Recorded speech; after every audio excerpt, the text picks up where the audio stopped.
PRX launches micropayments, the latest from Podnews.net with Magellan AI, helping you build your podcast ad plan.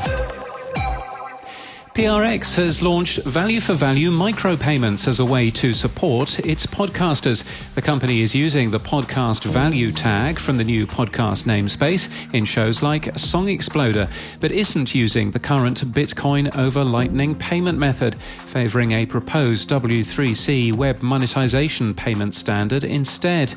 The PRX embeddable player also supports it. One limitation, however, is that it's streaming support only, not so-called boosts, and the rate isn't able to be changed by the listener. They're not alone. Hosted on Castopod, Le Poésie d'Eloise supports both web monetization and Lightning, and if that works for them, it works for us too. So this podcast also supports both as well, and our website has supported monetization since November 2020.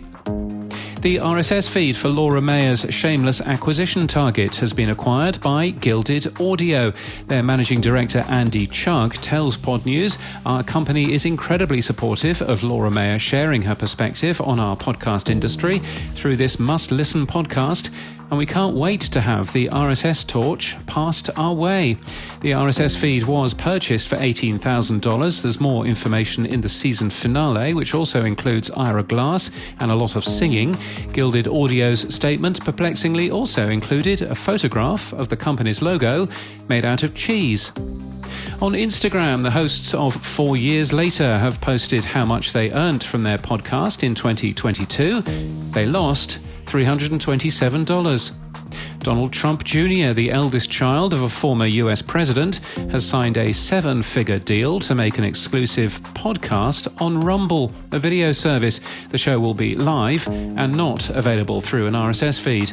And in Australia, cult news comedy podcast News Fighters will join Irrational Fear from Dan Ilic as a monthly show. After a change of Prime Minister, host and producer Dylan Bain claims there isn't enough dumb news to sustain a weekly show anymore. The show was with Acast and Sans Pants Radio. And in podcast news, The Grind, a business podcast, launches today, promising realistic strategies for entrepreneurs. Hosted by Gillian Teets, the show is all about persevering, iterating and strategizing so you don't quit on your dream. And How to Fail with Elizabeth Day returns today for a new season. It's revealed that it's hit 35 million downloads. The award-winning show focuses on public figures who've all suffered some failure along the way. It was part funded by the sale of the wedding dress from her failed first marriage. It's also inspired 3 books and a sellout live tour. Also in our newsletter today, Mark Rako sends us a billboard in Times Square that costs less than you think. This podcast is sponsored by Magellan AI. Every month, Magellan AI works out the top spenders in podcasting, as well as those making big moves in their podcast ad budgets. Who'll be December's top advertisers? Is it still going to be BetterHelp up there? You can be the first to find out in their free webinar. Register now at magellan.ai. And that's the latest from our newsletter. To read all the stories and subscribe, we're at podnews.net.